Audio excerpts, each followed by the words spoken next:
Merci. Bonjour à toutes et à tous. Je suis très heureux de pouvoir vous présenter l'histoire en cours dans une grande entreprise française. Bien entendu, ça a pour vocation juste de montrer ce qu'on a fait. C'est jamais terminé, la relation client, le service, la satisfaction client, l'enchantement client, c'est jamais fini. Et donc, tout l'enjeu pour moi est de vous dire en 30 minutes un petit peu ce que nous avons fait, puis de garder 10 minutes ensemble pour les questions-réponses et effectivement à votre disposition pour après, à travers soit le blog, Twitter ou en face à face pour continuer l'échange. Alors, qu'est-ce qui fait le charme de l'exercice voilà. Qu'est-ce qui fait le charme de l'exercice de la relation client à la Poste? C'est d'abord ses flux. La Poste, c'est quand même toujours des milliards de lettres, des millions, presque milliards de colis. C'est 11 millions de clients à la Banque Postale et puis c'est 2 millions de Français tous les jours dans les bureaux de poste. Donc c'est d'abord une histoire de flux et du coup, c'est vrai qu'on s'est, au fil des années, organisé en process industriel pour gérer les flux. La deuxième chose que vous connaissez bien, c'est aussi notre histoire. Et notre histoire de service public, ça a eu comme traduction, il faut qu'on offre le même service partout en France. Et du coup, il faut quand même du contrôle pour s'assurer que le même service est rendu partout en France. Et c'est vrai que le deuxième critère, on va dire un petit peu, quand on attrape le sujet, c'est il y a les flux et puis il y a une culture de service public qui s'est traduite un peu par une culture de contrôle.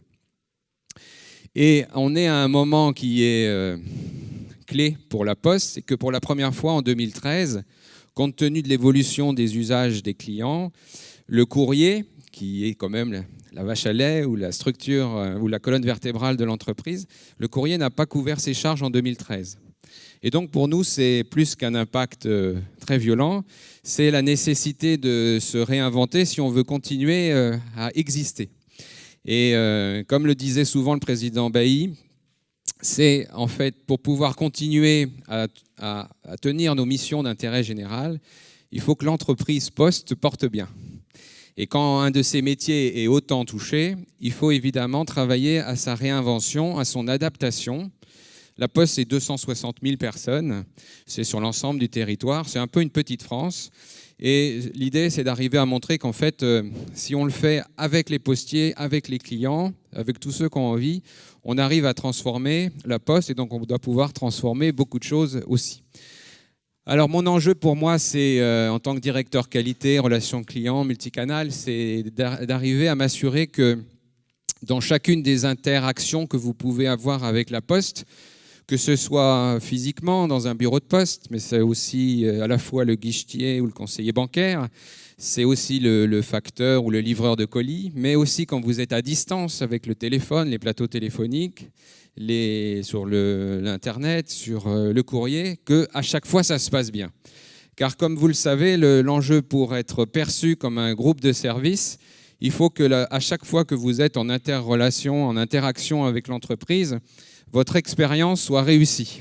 Et donc, pour nous, ce n'est pas une mince affaire que de se donner pour exigence d'aller chercher cette satisfaction à tout coup sur l'ensemble du territoire avec 260 000 acteurs qui sont évidemment dans des logiques de routine, de process et qui ont quand même envie de bien faire. Donc tout l'enjeu pour moi est de permettre, de leur donner la possibilité de bien faire.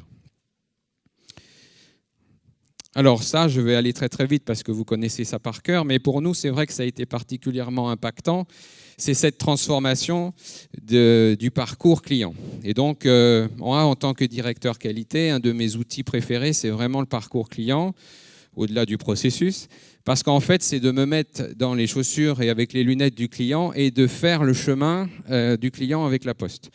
Et donc, évidemment, de travailler sur ce moment unique qu'on vit, qui est ce parcours qui passe de je vais sur Internet prendre des infos, j'ai le bouche à oreille, je fais savoir au monde entier à travers les réseaux sociaux si je suis content, pas content, je reviens, etc.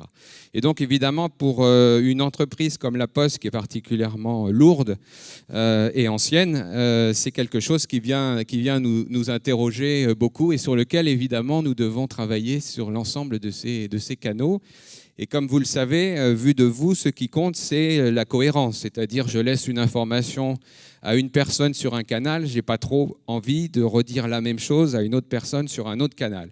Donc tout ce sujet du passage du big data à la personnalisation est un enjeu très fort pour nous, sur lequel nous travaillons et sur lequel nous n'avons pas fini de travailler. Alors, au moment des palmes de la relation client, il y avait eu cette étude qui avait été faite, qui m'avait bien plu, qui est en fait, quand on vous demande ce que vous attendez d'un groupe de service, en général, voilà ce que vous dites. Fait simple, donne-moi envie de rester en relation avec l'entreprise, implique-moi, un mot qui était revenu très fort, m'oblige pas à me répéter. Donc ça, ce sont les attentes des clients. Et ça, c'est donc mon rôle à moi d'arriver à faire en sorte que La Poste donne de bonnes réponses à ces attentes. Alors, quand on a fait l'exercice, nous, en demandant aux clients, pour vous, si en 2018, en 2020, vous direz, vous percevez La Poste comme un grand groupe de services, si quoi ? Les mots qui étaient revenus le plus souvent, c'était c'est proche, c'est accessible, c'est facile, c'est efficace, c'est fiable. Et donc, pour moi, ce sont des mots qui vont ensuite me permettre de travailler de façon très concrète, évidemment, dans l'entreprise, et en particulier sur le « c'est simple », c'est facile, parce que, évidemment, je n'aurai pas le temps de beaucoup développer ça, mais quand vous voyez l'évolution des indicateurs de mesure, on a mesuré la satisfaction, on a mesuré la recommandation, aujourd'hui, on mesure la simplicité, le customer effort, et on essaye de dire, pour vous, en quoi La Poste est encore compliquée, sur quel parcours, à quel moment de votre parcours, de façon à travailler de façon très fine, au moment du déménagement. Là, sur ce point-là, vous n'êtes pas très simple. Sur un crédit immobilier, ça va bien avec mon conseiller immobilier. Toutes les pièces ensuite en back-office, c'est un peu compliqué. Donc c'est nous, on doit évidemment aller zoomer sur l'endroit compliqué. Alors, simplement pour vous dire que le travail que je vous présente très très vite, c'est quelque chose qui est un peu systémique et qui est porté par le COMEX, par les grands chefs de l'entreprise, parce qu'on fait ces entreprises de transformation que si on sent que le COMEX est engagé. Alors simplement, pour nous, une des valeurs de La Poste, c'est la confiance, puisque en fait, quand on demande aux Français dans quelles entreprises avez-vous confiance, en général, on sort plutôt dans les premiers. Et tout l'enjeu est de conserver cette confiance dans ce monde qui change à toute vitesse. Et quand le président m'avait confié les clés de la direction qualité, il m'avait dit, ben voilà, il faut travailler sur la confiance. Mais comme vous le savez, la confiance, c'est plutôt un résultat. Ce n'est pas vraiment quelque chose qu'on donne comme ça. Et donc, on a décidé de travailler sur ce qui détruisait la confiance, ce qu'on a appelé les irritants des clients. Et donc, on a identifié avec l'ensemble des clients, le médiateur, les associations de consommateurs, ce qui vous irritait le plus. Bon, on avait des idées, mais ça nous a permis d'identifier, pour chacun de ces irritants majeurs, les choses à conduire. Là, je n'aurai pas tellement le temps de vous le présenter, mais sachez qu'on a fait le même exercice en interne. C'est-à-dire qu'avec cette idée de symétrie, on a dit, puisqu'on a demandé aux clients ce qui les irrite le plus, on va demander aux managers ce qui les irrite le plus, ce qui les empêche de bien travailler, ce qui les empêche d'aller chercher les résultats ou ce qui probablement les démotive parce que ça fait 10 fois qu'ils ont dit la même chose et il ne s'est rien passé. Et donc, on a aussi eu cette démarche d'identification des irritants internes. Et le premier irritant sur lequel nous avions travaillé, c'était le fait que pour rentrer dans toutes les applications informatiques des bureaux de poste, le manager ou les équipes devaient connaître à l'époque 32 codes. Et donc, tout l'enjeu pour nous, ça a été de dire, on a entendu votre demande, on va appeler le directeur informatique, il ne va pas avec sa baguette magique résoudre ça tout de suite. Par contre, ensemble, on va s'engager sur la résolution de cet irritant. Et aujourd'hui, voilà, il n'y a plus que 2 codes. Et donc, ça permet de dire aux équipes, je ne suis pas juste là pour vous passer des demandes, des commandes, je suis à votre service. Et tout l'enjeu de la transformation de ces grandes organisations, C'est vraiment de dire les personnes les plus importantes, c'est celles qui sont en contact avec le client, que ce soit au téléphone, en physique ou comme on veut. Et par contre, toute l'organisation derrière doit être là pour les aider à réussir. Donc en fait, on a travaillé sur 4 grands chantiers. La confiance, donc je vais vous dire un mot sur les engagements. La simplification de la relation client, et là c'est la mise en place du service consommateur du groupe. Alors juste pour faire une image comme ça, parce que vous l'avez forcément vécu dans les bureaux de poste autrefois, ce qui pouvait se passer, c'est qu'effectivement un client venait en bureau, faisait la file d'attente pour demander ou pour poser une réclamation ou pour demander des informations sur un guichetier qui n'avait, lui, pas forcément la réponse. Et donc je le mettais en difficulté.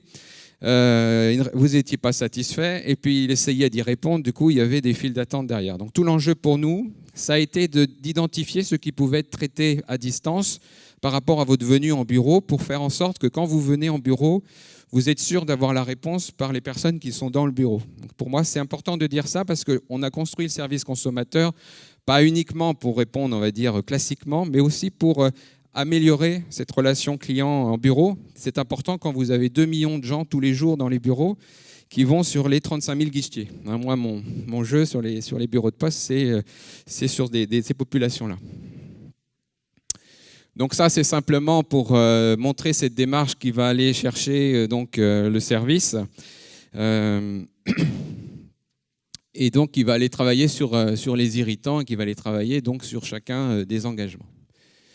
Sur les bureaux de poste, simplement vous montrer comment nous on a travaillé. En fait, on a fait comme on l'a fait sur tous les canaux. En fait, on fait le parcours client, on a désossé le bureau, puis on a pris les chaussures du client et puis on a fait avec les yeux du client à quoi ça ressemble un bureau de poste. Et donc on a écrit avec les guichetiers, on a écrit avec les clients des standards de service. C'est-à-dire que chacun dans les 2000 plus gros bureaux de poste de France chaque guichetier sait ce qu'il doit faire aujourd'hui quand il est sur le parcours du client. Le aller vers, alors qu'autrefois j'étais assis derrière une vitre et je décidais si j'allais vous faire plaisir ou pas, à je vais vers des flux où les bureaux, là, c'est 1000, 1200, 1500 personnes par jour qui rentrent. Donc, c'est quand même pas la même posture de relation.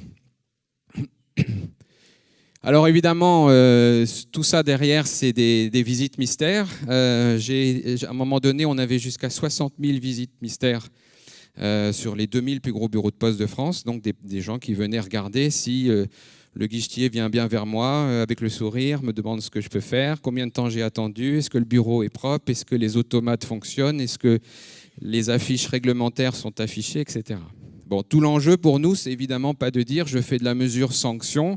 Je fais juste de la mesure pour accompagner ce changement et pour voir là où c'est difficile. Et là où c'est difficile, c'est à nous de vous aider à réussir. C'est-à-dire, c'est évidemment pas de dire, toi, dans ton bureau de poste à Drancy, ça va pas du tout, il y a beaucoup d'attentes, etc. Surtout le jour du versement des prestations sociales, etc., etc. L'enjeu, c'est de comprendre pourquoi la relation n'est pas réussie et donc de permettre finalement à chacun de rendre le service. Parce qu'une chose pour laquelle moi je suis particulièrement convaincu, c'est que globalement, tout le monde a plutôt envie de bien travailler, a plutôt envie, chez nous en tout cas, de rendre le service. Et c'est plutôt l'organisation, le process, le management, l'habitude, la fatalité, la routine qui va faire que toutes ces couches vont venir étouffer cette idée de j'ai envie de bien faire, j'ai envie de rendre service. Et c'est pour ça que dans ma façon de conduire le projet, ça a vraiment été de dire on va réorganiser l'ensemble de la relation pour aller chercher ce que vous avez toujours là et l'organisation va vous permettre de rendre ça possible. Bien sûr, ce projet, c'est un projet sur 4 années.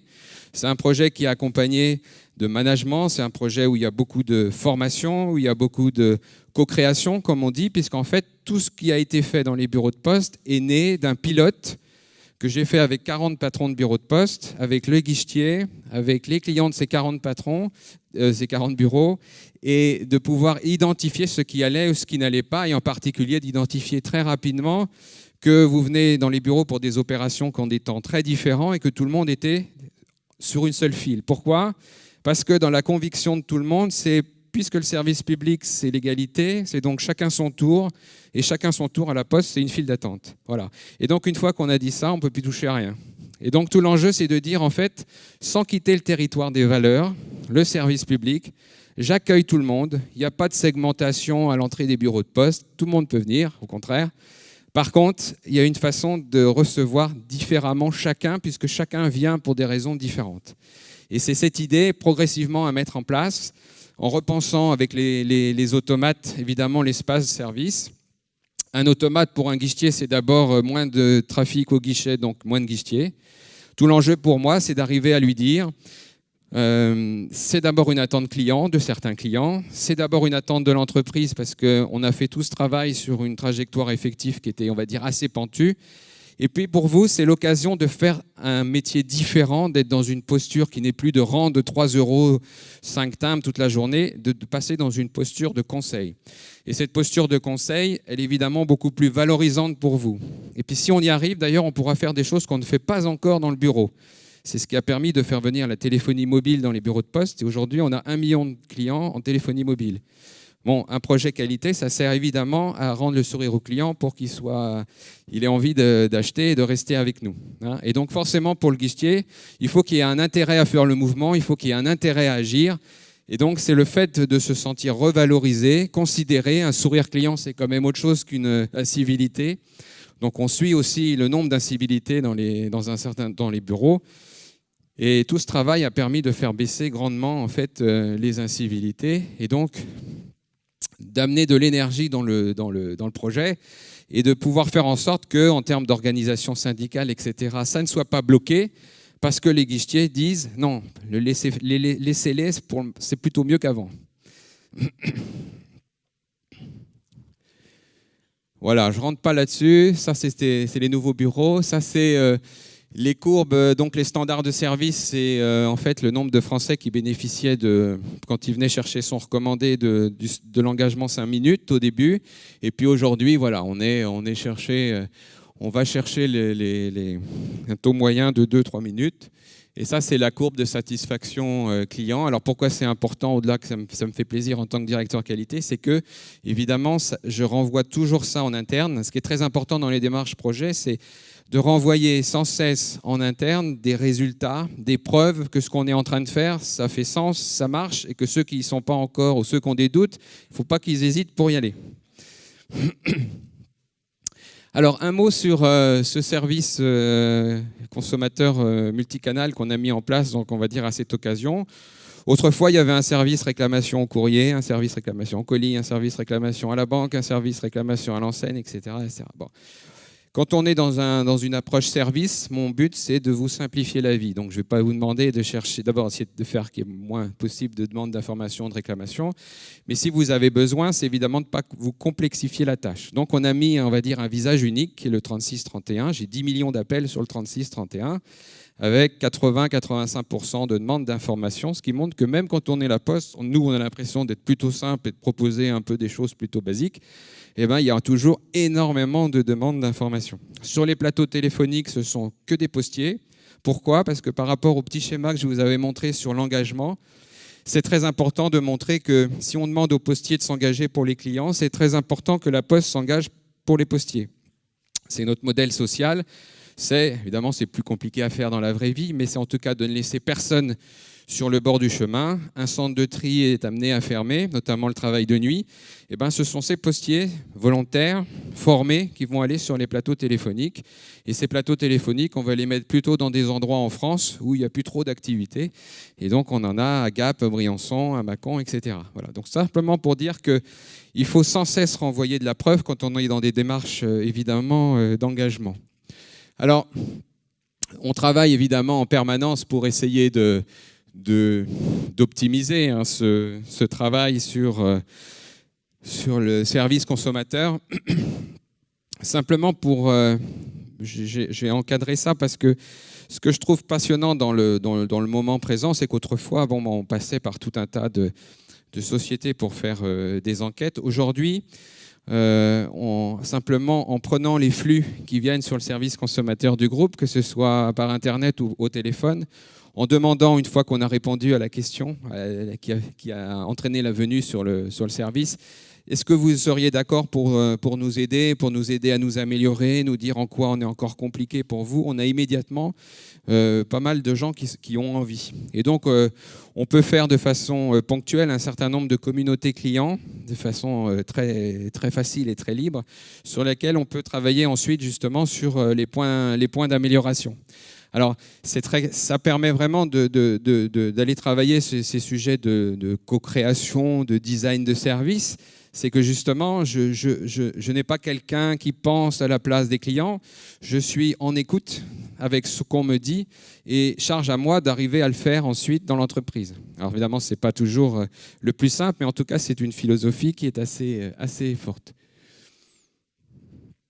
Alors, un petit mot sur ce qu'on vit en termes d'innovation de service aujourd'hui.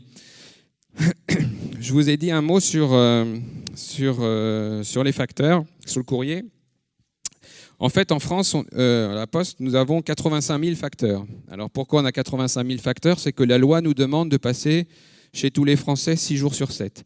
Et pour faire ça, on a beau mettre ça dans tous les sens, si on veut faire 6 jours sur 7 chez tout le monde, ça fait à peu près 85 000 facteurs. Bon.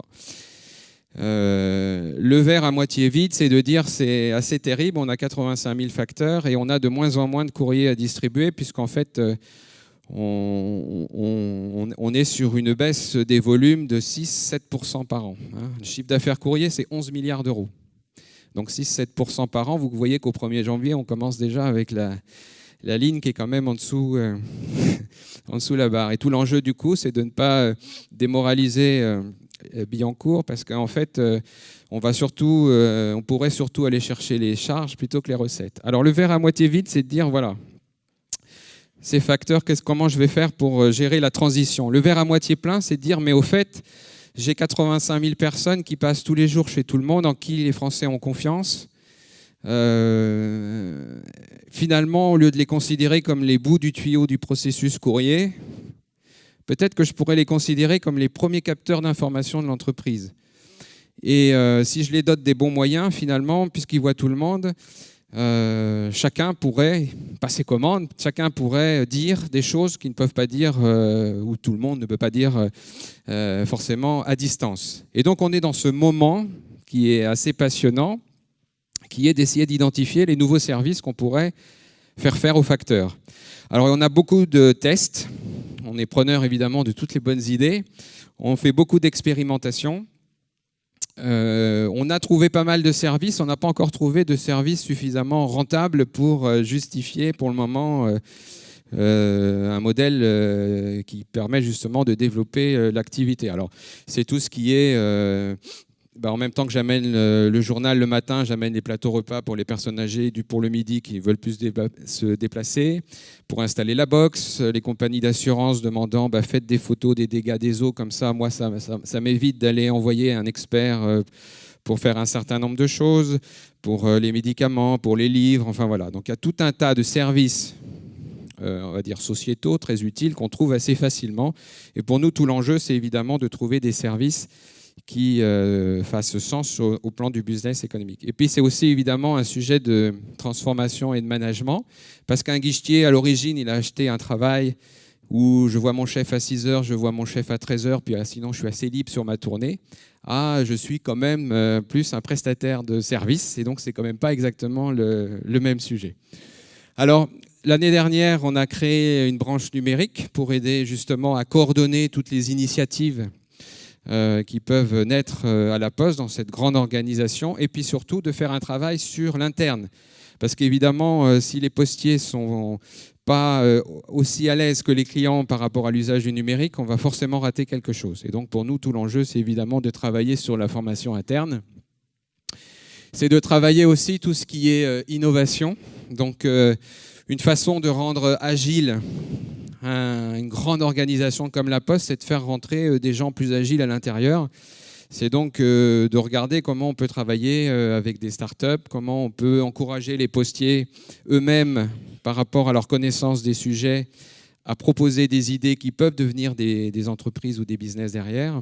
Et donc, c'est d'essayer de l'intérieur, en s'appuyant sur l'écosystème de la Poste. Alors, nous, on a de la chance, c'est que Dans le cadre de notre travail, de nos métiers historiques, que ce soit sur la livraison, ça peut devenir de la logistique urbaine responsable, sur tout ce qui est service à domicile, sur tout ce qui est paiement à travers la banque postale, sur tout ce qui est commerce électronique, sur tout ce qui est matérialisation, dématérialisation. On est sur ces sujets. Par contre, on n'est pas encore assez innovant, assez rapide. Ce qu'on attend en général ou ce qu'un client attend, c'est qu'effectivement, par rapport à sa demande, on sache sortir du cadre. Et nous, on est un petit peu dans notre culture, un peu process ou standard. Et donc, tout l'enjeu pour nous, c'est justement de passer dans ce moment, qui est un moment de confiance d'une certaine façon, qui dit « je sors des process, des réglementations, du tout le monde pareil » à « je fais des choses différentes selon l'endroit où je suis en France, je ne fais pas forcément partout pareil ».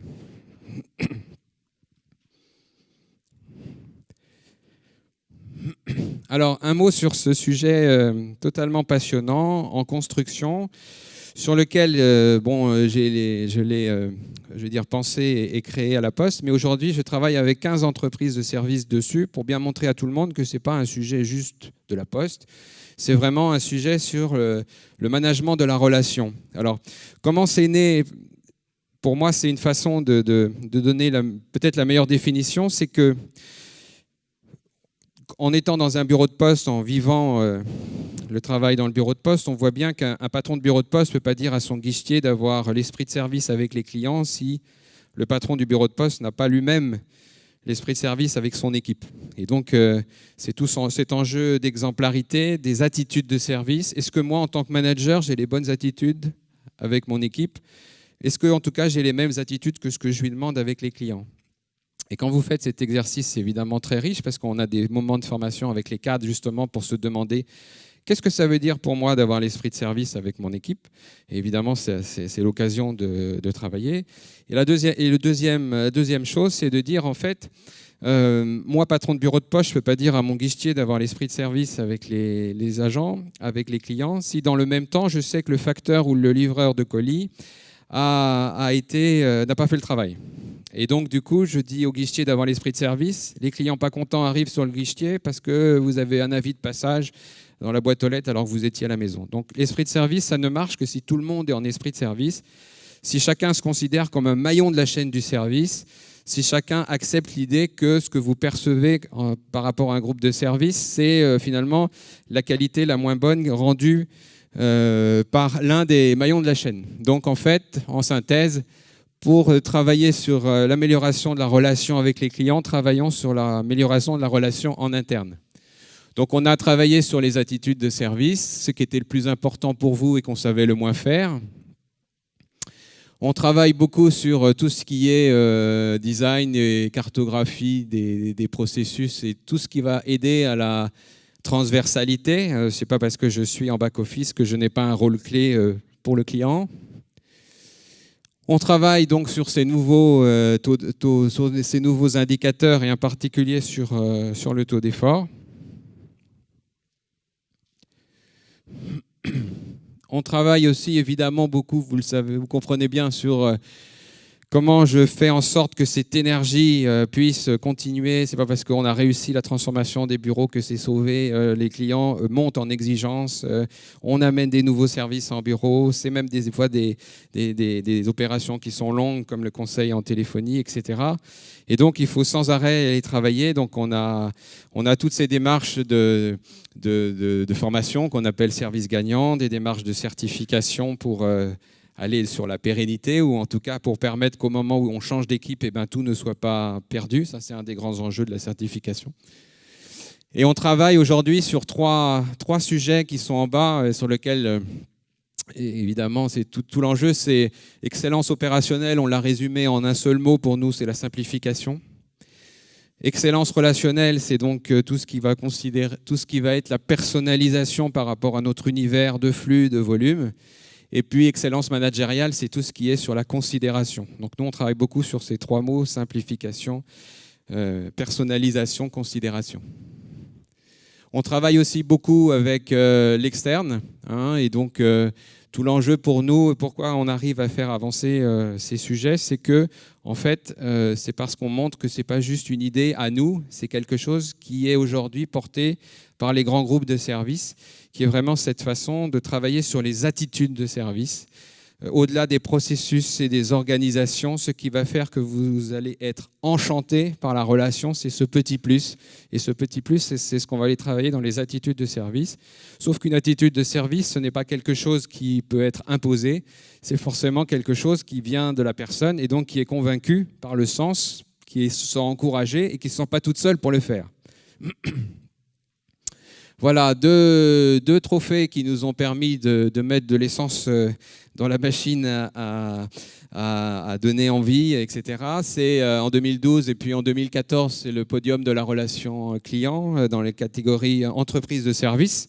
Donc évidemment, vous comprenez que pour nous, par rapport à là où on en était et par rapport à l'objectif qui est d'être perçu par vous comme un grand groupe de services, évidemment, des reconnaissances basées sur le vote de 4000 clients, c'est quelque chose qui donne du cœur à l'ouvrage.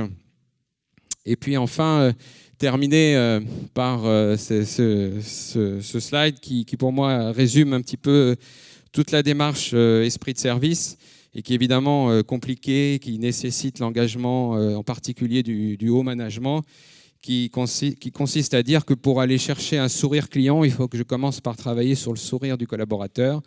Chez nous, évidemment, c'est un exercice qui est particulièrement ambitieux compte tenu du nombre de personnes et puis des challenges, évidemment, sur lesquels on est. Parce que pour des personnes qui sont autant confrontées soit à la baisse du chiffre d'affaires sur le courrier, soit à une réinvention du métier comme les facteurs, c'est évidemment pas simple que d'aller chercher le sourire. Et donc, c'est tout ce sujet qui n'est évidemment jamais terminé, mais sur lequel on travaille.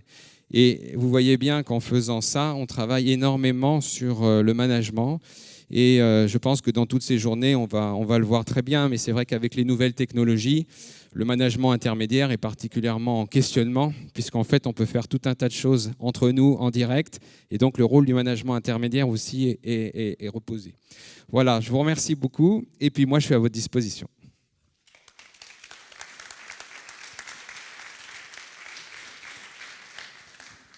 On a le temps de prendre quelques questions et ensuite, dans 5-6 minutes, je vous demanderai d'aller dans les autres espaces.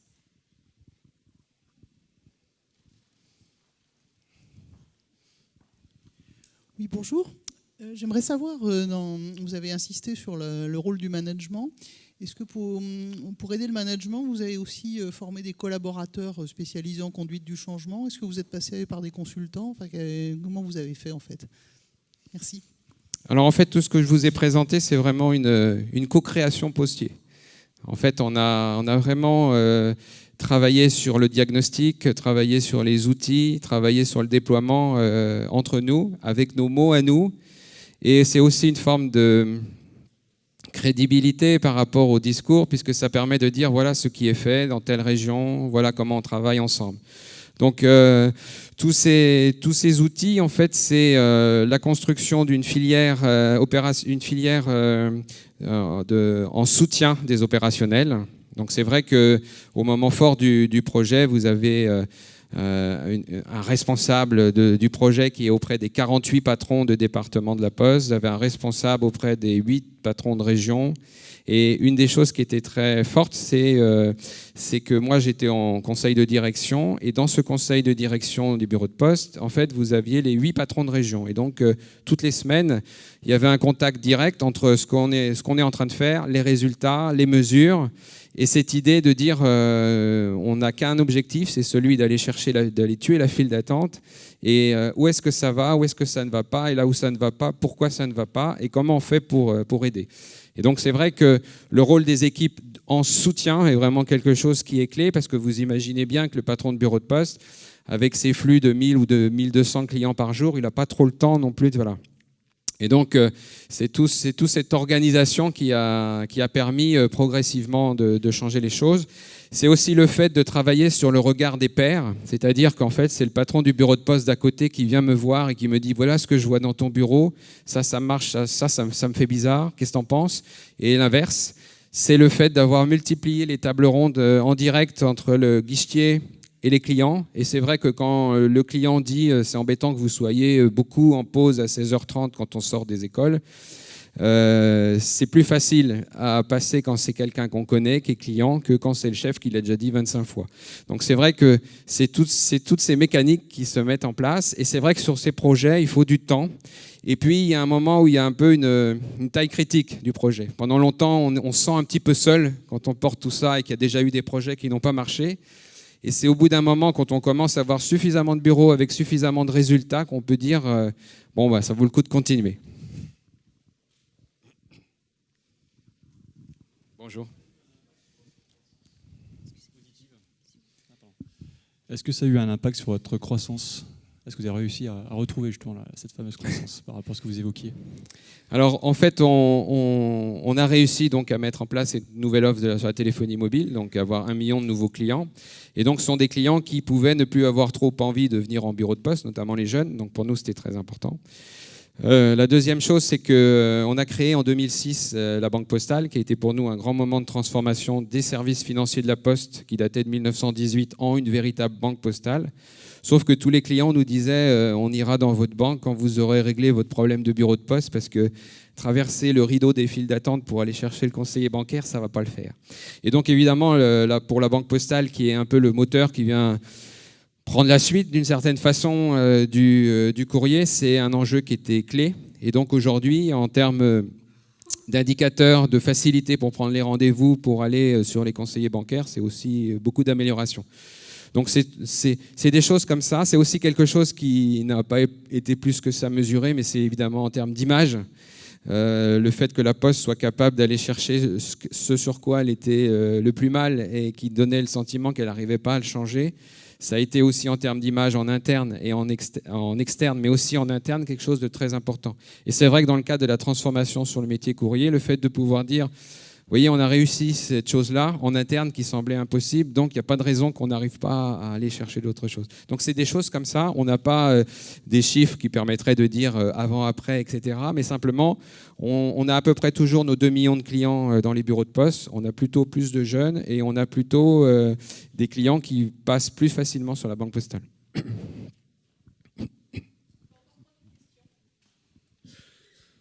Bonjour. Quel a été l'impact des nouvelles technologies dans la mise en œuvre de cette transformation ? Alors, en fait, les technologies, nous, on les a apportées vraiment, j'allais dire, à la base. C'est-à-dire que c'est vrai, c'est les automates que vous pouvez voir aujourd'hui dans toutes les agences. C'est quelque chose qui n'existait pas forcément avant. Et donc, à l'occasion de cette transformation, on a vraiment réinventé l'espace client avec cet enjeu d'esprit de service, parce que tout l'enjeu pour nous par rapport à la population qui est dans les bureaux, c'est sûrement pas de dire aller à l'automate. Et donc, c'est d'arriver à faire ce geste qui dit pour ces activités-là, je sais que normalement, il faut aller à l'automate parce que ça me permet de faire autre chose, mais pour vous, bon, etc. Donc, c'est ça, pour ça qu'esprit de service, c'est aussi important. Tout ce qui est la mise en place de façon parallèle du service consommateur pour aller chercher, répondre aux 10 millions de clients avec maintenant le langage naturel, avec les comptes Twitter, avec tout ça, c'est aussi quelque chose qui a permis de pas mal travailler l'innovation dans le service. Tout ce qui concerne les nouveaux smartphones en fait, du facteur, c'est là où on est à plein dans la réinvention du service grâce à la nouvelle technologie. Et puis cette branche numérique qui est créée, tout est mis en place pour justement générer beaucoup plus que ça n'a pu l'être jusqu'à présent, ce réflexe d'innovation interne et d'utilisation des outils. Et moi j'ai juste une conviction, c'est que par rapport à notre cousin historique qui est France Télécom ou Orange, c'est qu'évidemment, ils ont énormément travaillé sur ces sujets de numérique et d'innovation, mais que dans la société d'aujourd'hui, on marche plutôt sur 2 pieds et que c'est bien si on continue à travailler la relation entre face à face ou physique. Et ça, c'est plutôt le rôle de la Poste. Donc quelque chose qui serait à inventer, c'est justement cette façon de dire naturellement, il faut transformer tout. Et par contre, il faut bien qu'il y ait de l'accompagnement et de l'écoute.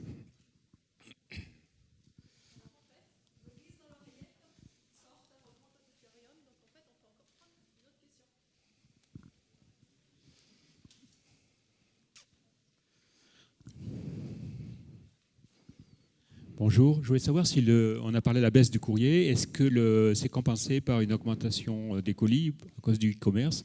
Et deuxième question, si j'en crois Patrick Dixon, là, ce qu'il a dit tout à l'heure, c'est que la livraison à la maison, c'est un peu du passé. C'est du passé, c'est la livraison là où je suis, qui peut être n'importe où.